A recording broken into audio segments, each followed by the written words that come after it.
Hey, welcome to the channel. I'm Matty. Today we're talking about the ultimate beginner's guide for VoxEdit. Edit. That's right. If you want to make hoosker do's, hoosker don'ts, whipple wops, skibble dops, skibbly whip bops, cribbity raps, cribbity group gops, glipple glops, glipple glangs, voxy boxies, voxy soxies. If you want to make some cats, wait, no, cats are real things. If you want to make some cool stuff in the Vox world, you've come to the right place. So let's just jump in.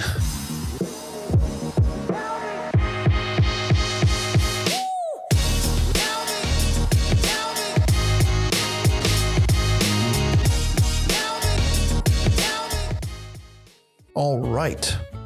So for this video, I'm assuming you've already downloaded the Vox editor. If you haven't, go to the Sandbox Games. The link is down there below. It's down there somewhere. You can download it from their website, Mac, Windows, whatever you're into. It doesn't matter. Whatever you're into, kids, have fun with it. So once you have that, you're going to want to go ahead and open it up. All right, so once you have Vox Editor opened up, you'll see a couple of options over here on the left. You got Modeler, Anime. We're going to worry about some of those in later videos. For right now, we're going to focus on Modeler. So go ahead, click on Modeler. Then you're going to go to Create New Asset. All right, once you have that, I have Test 1 in here, but I'll go back just to see what you got. So I'm going to go to Create Folder, YouTube, Test 1, Create Folder, and then I'm going to click on that, and then I'm going to create a folder in here called Test 1, 2 on the microphone. Test 1, all right, create folder, I'm going to click on that, I'm going to click Save. Doesn't matter, you can name your stuff whatever you want. Don't worry about that. So when you get in here, it looks overwhelming. Maybe you don't have any experience with like Adobe or Photoshop, well, Adobe products, the whole spectrum of products. If you don't have any experience, it's fine, okay? I didn't know how to use this like a week ago. All right, I have some experience with some other things. You know, I do video editing, I do motion graphics, but everything I've ever learned, I didn't know how to do at one point. Not only did I not know how to do it, computers hated me. The second I touched computers, they would crash, they would delete things. Technology and me, don't mix, okay? I was a bit of a Luddite. Means I hated technology, but it's a little bit of effort, a little bit of work, some patience, and a little bit of fun. Yeah, learn all of this stuff, and then you can really jump in and start playing. And that's what this is really about, having a good time and playing. All right, so we're gonna focus on the stuff over here on the left side. You got mode and you got tools. Now these are kind of misnamed, okay? The modes are really more like your tools. And then the tools are more kind of like the types of tools, right? For example, let's say you had a drill, right? The drill is the tool, but then you have little bits that go in it. You got different kind of screwdrivers. You got things that drill holes. You got all sorts of attachments, right? But the mode is really your main tool. So for now, we're gonna stick with this one. It looks like a little Tetris piece. That's the create mode. It's where you're gonna spend a lot of time actually making things. Then we're gonna stick with this first tool here is the pen tool. So this allows you to just like freehand stuff. So you can just, you can do whatever you want with this thing, okay? It's a freehand tool. So next one is the line tool. As it says, you make lines with this, okay? You can make straight lines, you can stack them up, you can make short lines, you can make diagonals. That'll come in handy. So you make lines, you get the idea. All right, next one up is a wacky one, the screen rect tool. I feel like this is more for doing certain types of projects. So I think what it does really is just create like a 3D plane in 3D space. So you get these really wacky kind of abstract things, which I don't use a ton, but I feel like for landscape things like a bush or a rock or making kind of the foliage on a tree, you're probably gonna use some of this type of stuff. It definitely has a use, and the more you play with it, I'm sure you're gonna gain experience realizing, hey, this thing is super useful. But right now, I'd say you're gonna probably use these first two a lot as well as these next two. So next up you have the box tool, all right? And it does exactly what it says. You can create a box, okay? You can just create a single layer as I'm doing right now, or let's say you go to the corner, you can create and then just go up with any dimensions you want. You can make a huge, look, it looks like a bookshelf already. So you can make all sorts of things with the box tool, really any dimensions, any width, right? So it's going to come super in handy, and there's other ways to use this, but for now, just know that you can create boxes with that. All right, next up, we have the face tool, which is kind of like creating planes. If you remember from math class, or if you haven't taken that in math, a plane extends infinitely in all directions. So you'll see here, if I click on this, it adds a face, it adds that plane. All right, now if I click on the side, it adds that plane. This is super useful for a number of reasons we'll get into, but it doesn't just add large areas. So if I, for example, whoopsie, if I were to remove this, and I'm deleting some of this stuff. Okay, now I have this little piece sticking out. Let's say I just want to extend this plane. I can use that face tool and see if I click on this side, whoopsies. If I click on this side, it extends this face. I don't want that. But if I click on this little thin side here, it will extend just that single piece. So I have one little line here, one little line here. Now I'm back to the face tool and I click on this one. Now these two are even. Now if I click watch, it's not going to extend the single one. Even though I'm hovering on this one, when I click, it extends both of them. So you got to be careful there, but also realize that that can be super effective as long as you're paying attention. No matter what I do, see, it's going to extend both of these. Anything that's touching, right? Now even this, see this, there's this L-shaped cutout here. If I click on that, it's just going to extend upward that face. Super powerful, super useful.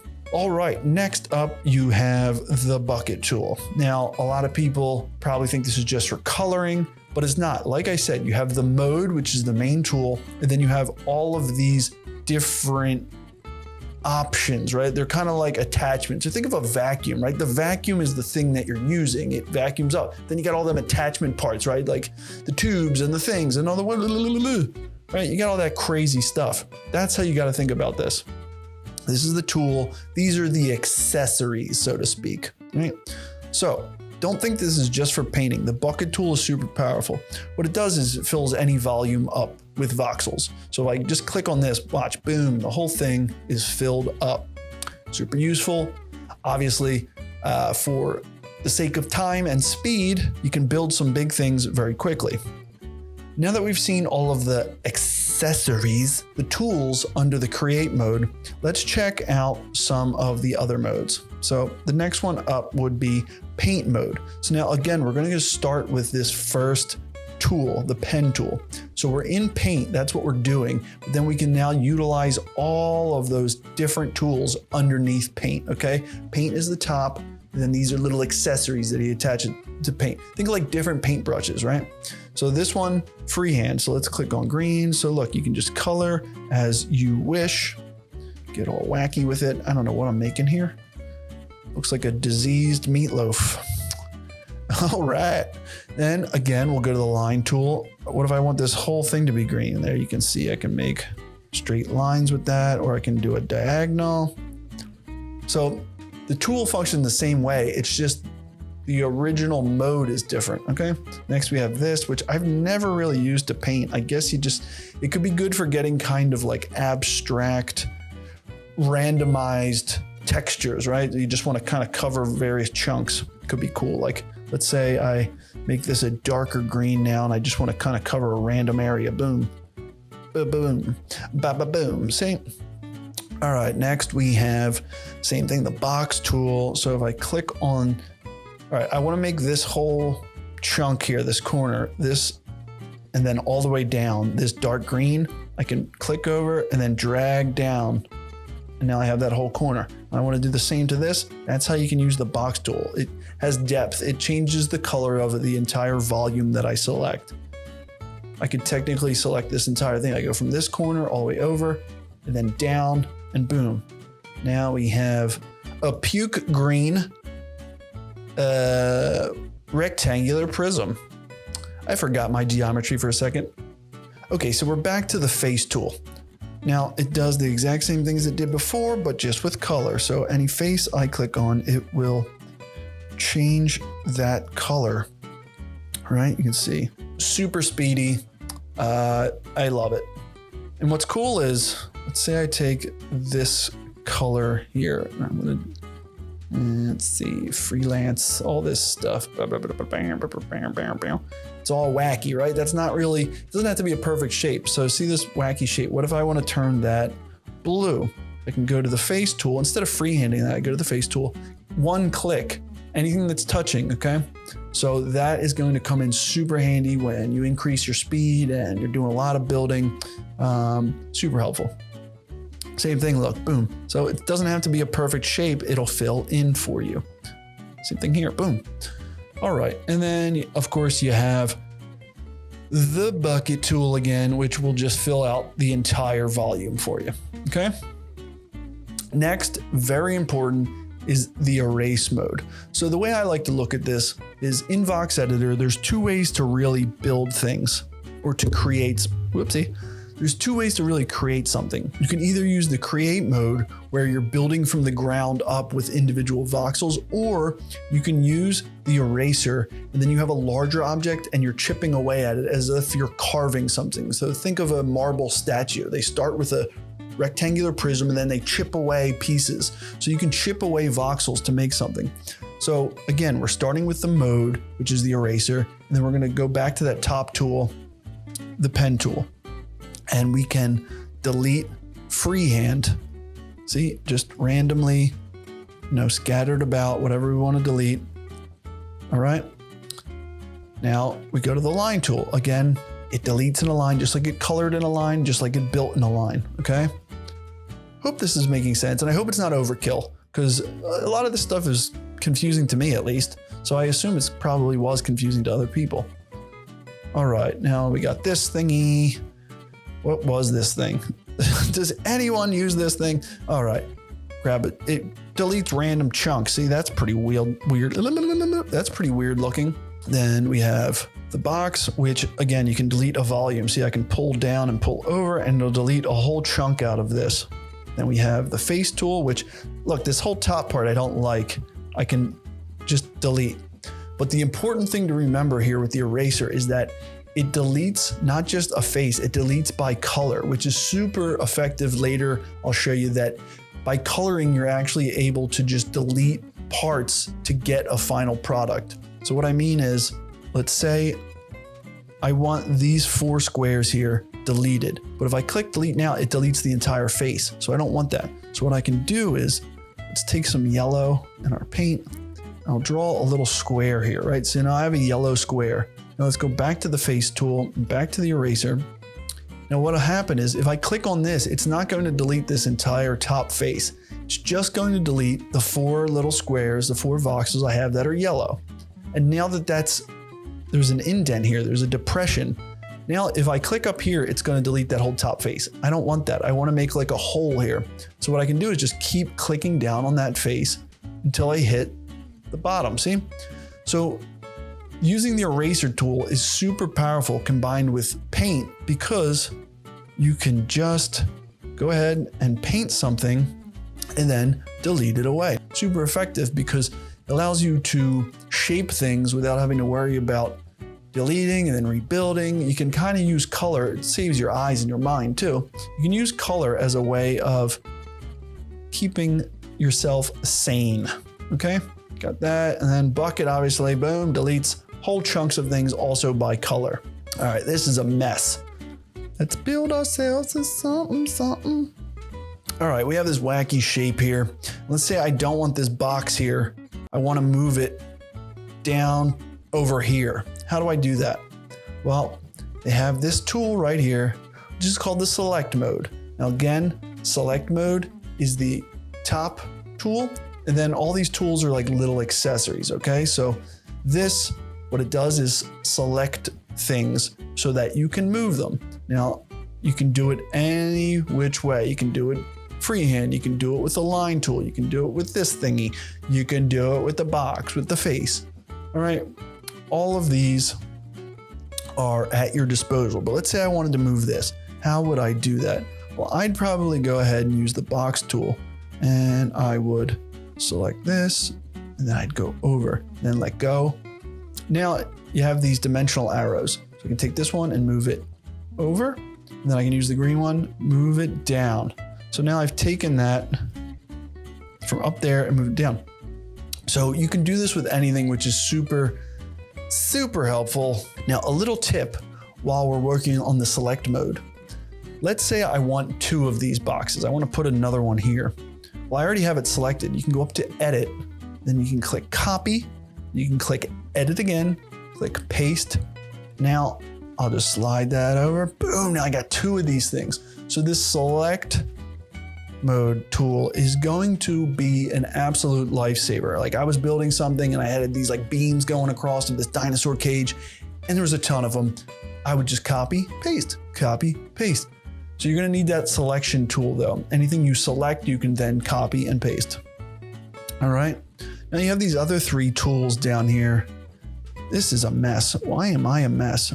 All right, I have these other tools down here. This one is called the picker tool. So what it does is, let's say I have colors all over the place and I need a specific color. I need this blue. Well, I can click on this picker tool and it'll change the color. See how it jumped from the pink to this. Now I want to change it again. Right now I'm on blue. I click on the pink, it goes back to the pink. It doesn't seem hard because I don't have a lot of colors in my palette. But once you have a lot of different shades and you're trying to make texturized things or a little bit of depth, you might have a lot of shades of the same color. So you want to be specific. So you can use this picker tool to just go ahead and boom, grab that yellow, right? These 2 yellows already look a little bit the same. So that picker tool comes in handy when you're really coloring complex objects. All right, the next up we have the pivot tool. The pivot tool will really come into play in the animator. So right now, don't worry about it. Just know that if you click on this, you can set it to floor and set it to center. 2 very important things. That's all you really need to know for now is set to center and set to floor, because these are the VoxEdit specifications.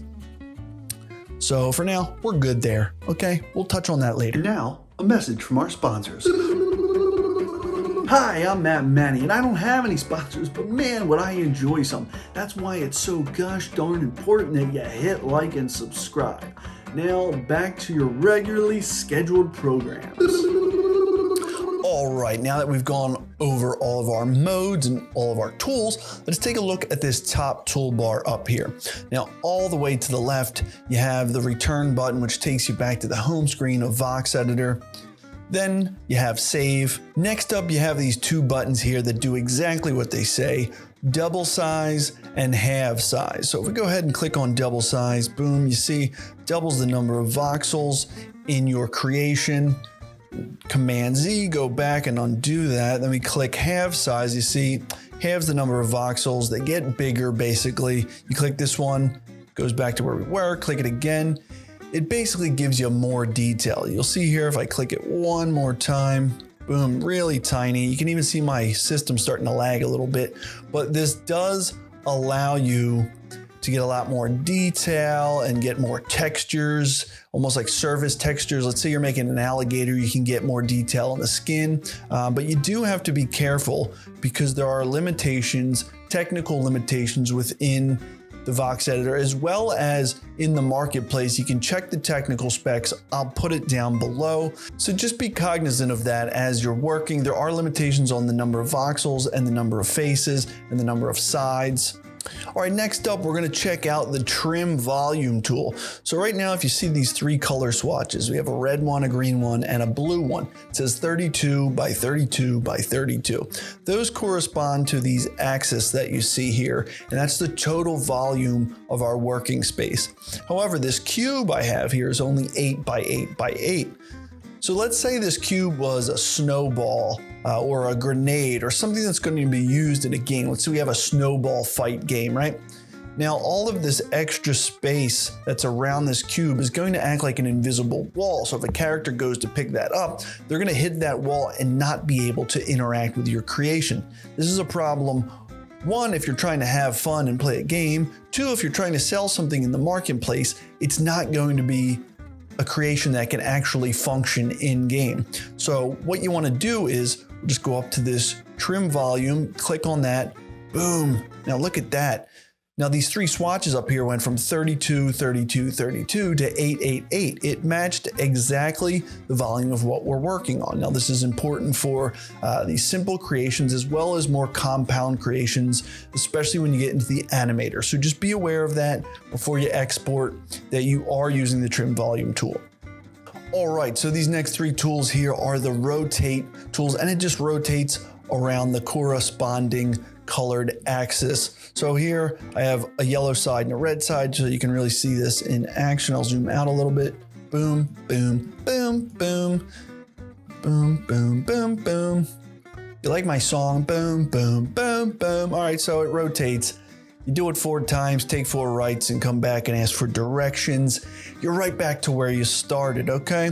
These next 3 are the flip tool, just changes it along that axis, flips it completely 180 degrees. So honestly, these tools are useful. You can do a lot with them and they do come in handy. However, I find most of the time I am not using these. They slow me down. I really mostly just use Control and click on my mouse to rotate around all of the axis. And then in conjunction, I'll use Option and click to just slide it along. And then I can use these two to really do pretty much everything I need. I'm not sure what they are on Windows. Somebody wants to throw that in the comments. I'm sure that'd be super helpful for some people. I'm on a Mac. I'm using an Apple mouse, so there really isn't a left and right click. It's touch sensitive, so I can scroll in and out, but I'm using Option and Control. That's what worked for me. I'm an After Effects guy. I'm a video editor. I'm used to using hotkeys. So that's just my personal preference, but you can go ahead and use these tools. That's what they're there for. So again, it's all about preference, and what you find allows you to work the most efficiently and have some fun. All right, so for right now, I'm going to skip the 3 tools that are right here. Those are the mirroring tools. We'll get right back to those in a second. So let's focus on these 3 swatches here, the red, the green, and the blue. As you saw earlier, when we used the trim tool, it went down to the exact volume of what I'm working on. However, if you have something specific that you want to work on, you can just go ahead and alter these to be the exact size that you want. This will come in super handy when you're in the animator, because you're going to have to create things that fit a perfect space. So let's say we needed a door, and we know that that door space is only 3 voxels deep. Here's what we can do. We can go up here and just change this 32 on the blue axis to 3, and there you go. This is only ever going to be 3 voxels deep. Now what this is going to do is allow you to increase your efficiency, not make any mistakes, and make sure that when you bring things into the animator, it's exactly what you need. So you can see here I made this box and it's 3 deep.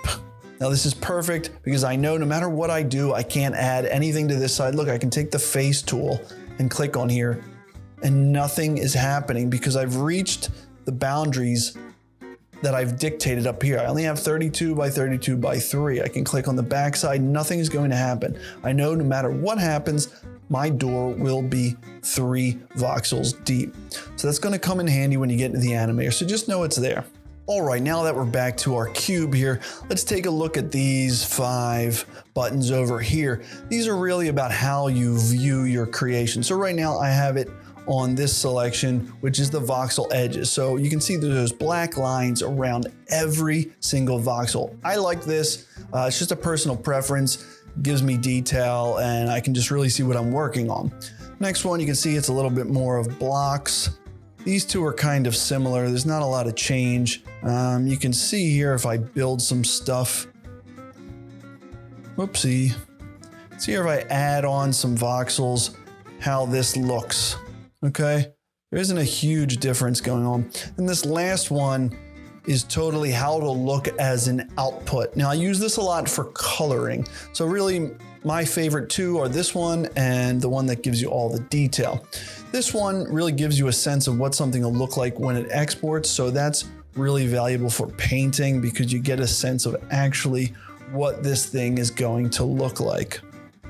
This last button here that looks like a little target, pew pew, is the reset view. So let's say you're building, you're working, you're coloring, you're voxing your box off. All right, you're going nuts and building some things here. What's going to happen is you're going to get lost You know, you might, what happened? You just click this and it resets your view back to where you started. Trust me, it doesn't matter how experienced you are. It happens all the time. Sometimes it's just a glitch in the network. In the program. All right, it just happens. Okay, now we're gonna return to the mirroring tools, which are these three here, these three faces, the red, the green, the blue. If you go ahead and click on those, you'll see that these shadowy planes come up. Now, what's most important here is that these shadowy planes intersect at the center of your object. And I'll show you why this is important. So what you can do is use these buttons up here in the top right corner, which move your creation around to make sure it's centered. So I know that this is 8 by 8, so I can go 4 over. And then on this axis, I need to see I have 1, 2, 3. So right now I'm not in the center, so I need to adjust. Okay, now I have 1, 2, 3, 4 on this side, 1, 2, 3, 4 on this side. So I know I'm at the center. Now let's just keep these two mirrors on for now, just so you can see what this does. So let's say I'm building and I need to add a little bit of green onto this. If I add something over here, look, it mirrors on this side. That's what this axis does that goes right through here. Now, if I build on the front, it mirrors on the back. Now, obviously you can see how fast this is going to be to help you build really complex structures. And you don't need to build on here. I can build out here and you'll see how this gets mirrored in 4 different quadrants.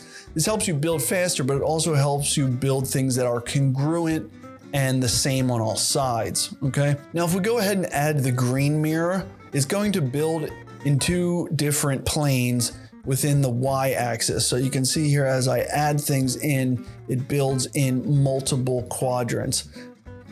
Now, if I wanted this to be congruent, again, I'd have to move this creation up so that it's split evenly between the top and the bottom.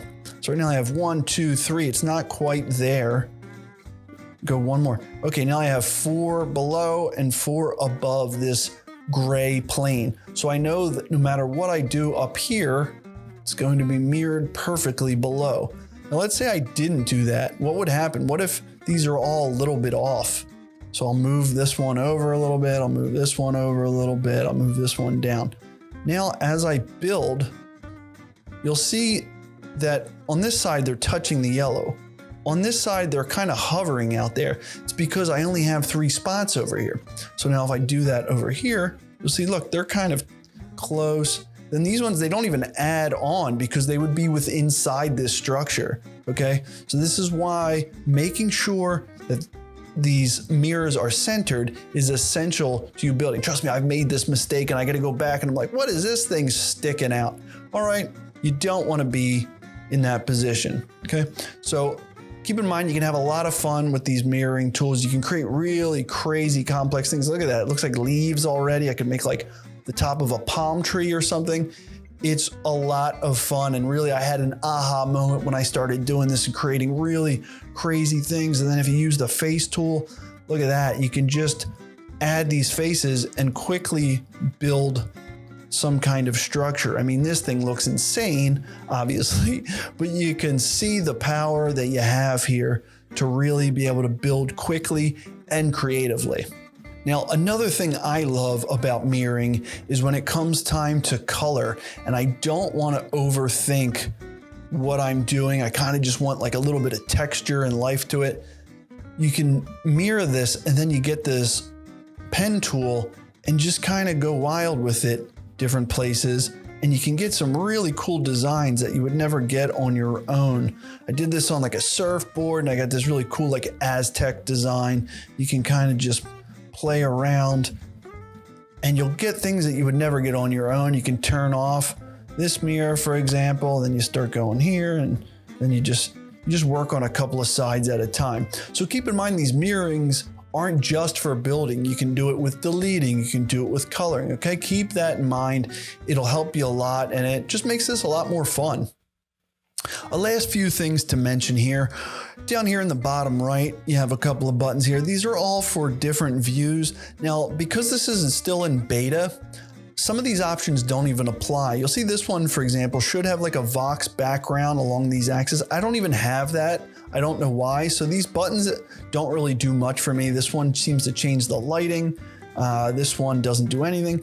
This one turns the axis on and off, but I don't like that. It's great for maybe a preview or creating a GIF or screen grab, but I mostly just leave that on. And again, these don't do anything in my beta. Then up here in the top left, you have a couple of buttons here. This one allows you to work in multiple views at once. If you find this efficient, that's great. You probably won't use it much. I have some experience from After Effects, but outside of that, I hardly ever use that. And this allows you to change from perspective to orthographic. So, again, if that's something you're into, go for it. I typically don't touch any of this stuff. I just find that's what works for me. All right, guys, that wraps up my ultimate beginner's guide to VoxEditor. I hope you found this helpful. I had a blast doing it.